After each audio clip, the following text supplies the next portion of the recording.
দর্শক, বিশ্ব রাজনীতি এখন চীনকে কেন্দ্র করে। যে মুহূর্তে চীনে মার্কিন প্রেসিডেন্ট ডোনাল্ড ট্রাম্প সফর করছেন এবং দুটি রাষ্ট্রের মধ্যে একটি সমঝোতা হওয়ার প্রস্তুতি নিচ্ছে, সেই মুহূর্তে আরেকটি ঘোষণা আসছে যে রাশিয়ার প্রেসিডেন্ট ভ্লাদিমির পুতিন তিনি অচিরেই চীন সফর করবেন।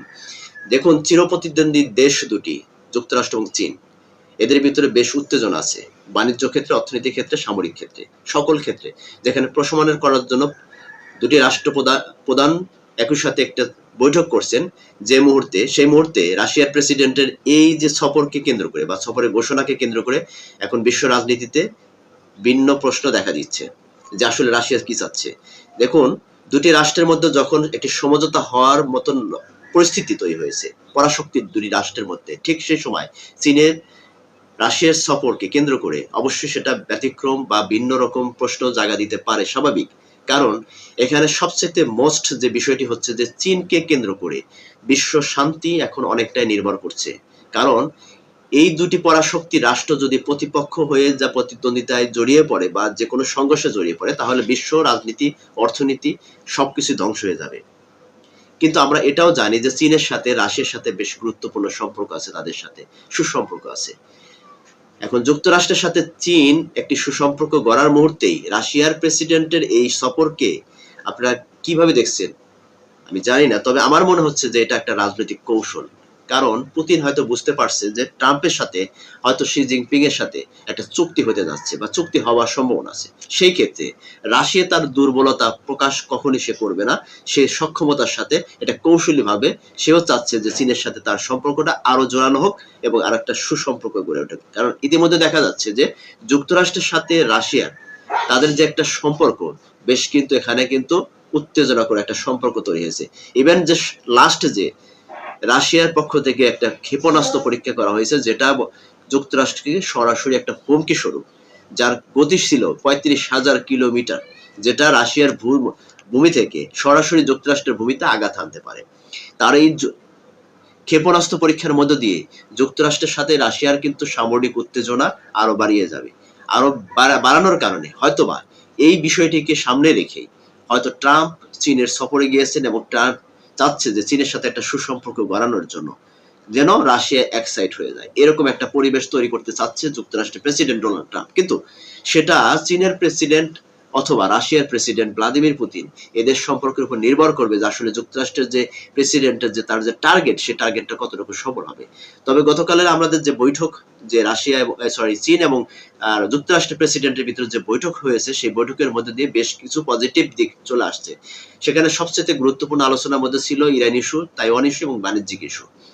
তো বাণিজ্যিক এবং ইরান ইস্যুকে নিয়ে অনেকটাই পজিটিভ চীনের প্রেসিডেন্ট, কিন্তু তাইওয়ানের ইস্যুকে কেন্দ্র করে চীনের প্রেসিডেন্টের একটা হুমকি আছে ট্রাম্পের উপরে, যে হুমকিটাকে এড়িয়ে গেছেন ট্রাম্প।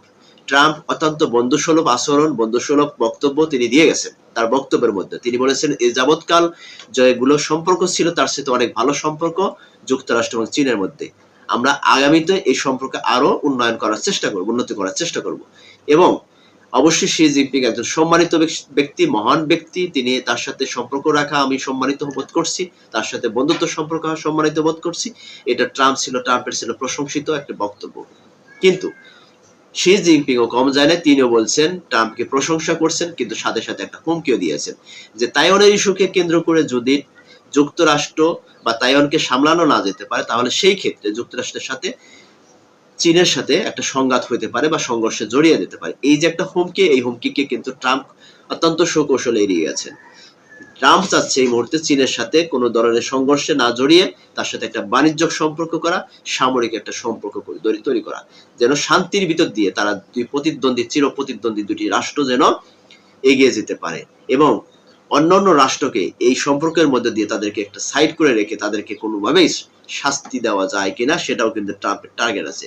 যাই হোক, এই টার্গেটটা কিন্তু রাশিয়ার প্রেসিডেন্ট ঠিকই বুঝতে পারছে যে তুমি চীনের সাথে যে সম্পর্ক গড়তে যাচ্ছ, চীনের সাথে সম্পর্ক গড়ে সামরিক চুক্তি, বাণিজ্যিক চুক্তি, অর্থনৈতিক চুক্তির মধ্য দিয়ে তোমরা রাশিয়াকে দামানোর চেষ্টা করবে বা রাশিয়াকে এক্সাইট করে রাখার একটা অপকৌশল, সেটা হয়তো পুতিন কোনোভাবে চাচ্ছে না। যার কারণে পুতিন ঘোষণা দিয়েছেন যে তিনি খুব শীঘ্রই বা সামনের সপ্তাহে তিনি চীন সফরে যাবেন এবং চীনের সফরের মধ্যে দিয়ে দুটি রাষ্ট্রের প্রধানদের মধ্যে আগামীতে ভূ রাজনীতি নিয়ে, বৈশ্বিক রাজনীতি নিয়ে, অর্থনীতি নিয়ে, সামরিক শক্তি নিয়ে, সবকিছু নিয়ে, বিশেষ করে ইরানের ইস্যুটাকে কেন্দ্র করে তাদের ভিতরে একটা গুরুত্বপূর্ণ একটা বৈঠক হবে, গুরুত্বপূর্ণ একটা কথা হবে। এটা হচ্ছে সবচেয়ে বড় ইস্যু বর্তমান বিশ্বের ভিতরে, এই হরমুজ প্রণালী কেন্দ্র, ইরানের ইস্যুটাকে কেন্দ্র করে, যেখানে বাণিজ্যিক একটা মূল পয়েন্ট হিসেবে ধরা হয়। সেখানে 10 নামা মানে অর্থনীতিতে 10 নামা, বাণিজ্যের ক্ষেত্রে 10 নামা। তো ইরান ইস্যুটাকে কেন্দ্র করে সামনে এই ইস্যুটাকে নিয়ে রাশিয়ার প্রেসিডেন্ট ভ্লাদিমির পুতিন খুব শীঘ্রই হয়তো চীন সফরে যাচ্ছেন। আর এই সফর যখন ঘোষণা দেওয়া হয়েছে তখন অবশ্যই বিশ্ব রাজনীতিতে একটা মিশ্র প্রতিক্রিয়া সৃষ্টি হচ্ছে, এবং বৈশ্বিক যারা রাজনীতি বিশ্লেষক আছে তাদের মতে মনে হচ্ছে যে আগামীতে ভূ রাজনীতি নিয়ে বা বিশ্ব রাজনীতি নিয়ে এই তিনটি পরাশক্তি রাষ্ট্রের ভিতরে বেশ কৌশলী হওয়ার চেষ্টা করছে, এবং একে অপরের সাথে তারা সম্পর্ক শীতল করার জন্য তারা চেষ্টা চালিয়ে যাচ্ছে। সংঘাত না করে কৌশলে তারা এগিয়ে যাওয়ার চেষ্টা করছে। আমরা যেমনটি দেখতে পারলাম চীন এবং যুক্তরাষ্ট্রের প্রেসিডেন্টের ভিতরে এই সফরকে কেন্দ্র করে, তাদের এই সফরটা ছিল অত্যন্ত সুমধুর সফর, শান্তিপূর্ণ একটি সফর, এবং তাদের এখন পর্যন্ত তাদের ভিতরে সম্পর্ক, এই সম্পর্কগুলো দেখে মনে হচ্ছে যে চীন এবং যুক্তরাষ্ট্র আগামী দিনে একটি সুসম্পর্কের মধ্যে দিয়ে তারা এগিয়ে যাওয়ার চেষ্টা করছে। যদিও ট্রাম্প অনেক বিষয়গুলো তাদের নিজের ভিতরে চেপে রাখার চেষ্টা করেছে, এখন দেখা যাবে যে সফর শেষে তার বক্তব্যকে কেন্দ্র করে বোঝা যাবে যে আসলে তিনি চীনে গিয়ে কি সম্পর্কটা তৈরি করে আসলেন। দেখুন, ট্রাম্পের অনেক মন্তব্য আছে যে মন্তব্যগুলোকে বিশ্ব রাজনীতিতে মিশ্র প্রতিক্রিয়া সৃষ্টি হয় এবং বিশ্ব রাজনীতিতে উত্তেজনা ছড়িয়ে পড়ে। এখন পর্যন্ত তিনি যে বক্তব্য দিয়ে যাচ্ছেন সেই বক্তব্যগুলো অত্যন্ত শান্তিপূর্ণ একটি বক্তব্য ছিল, এবং এই সফর শেষে তার বক্তব্যের মধ্যে বহিঃপ্রকাশ ঘটবে আসলে চীনের সাথে তার কি সম্পর্ক হয়েছে। দর্শক, আপনাদের কি মনে হচ্ছে যে চীনের সাথে যুক্তরাষ্ট্রের যে সম্পর্কটা আসলে মধুর সম্পর্ক হলো, নাকি আসলে কোনো সংঘাতপূর্ণ সম্পর্কের দিকে এগিয়ে যাচ্ছে দুটি রাষ্ট্রে, পরাশক্তি রাষ্ট্র দুটি? এবং এই রাশিয়ার প্রেসিডেন্টের চীনের সফরের মধ্যে দিয়ে কি আগাম বার্তা দিচ্ছে যে আসলে আগামী দিনে বৈশ্বিক রাজনীতি কোন দিকে যাচ্ছে, বিশ্ব অর্থনীতি কোন দিকে যাচ্ছে, বিশ্ব বাণিজ্য নীতি কোন দিকে যাচ্ছে? দর্শক, আপনাদের মতামতগুলো অবশ্যই কমেন্টসে প্রকাশ করে যাবেন। দর্শক, ভালো থাকবেন, সুস্থ থাকবেন, নিজের প্রতি খেয়াল রাখবেন। আল্লাহ হাফেজ। আসসালামু আলাইকুম ওয়া রাহমাতুল্লাহি ওয়া বারাকাতুহু।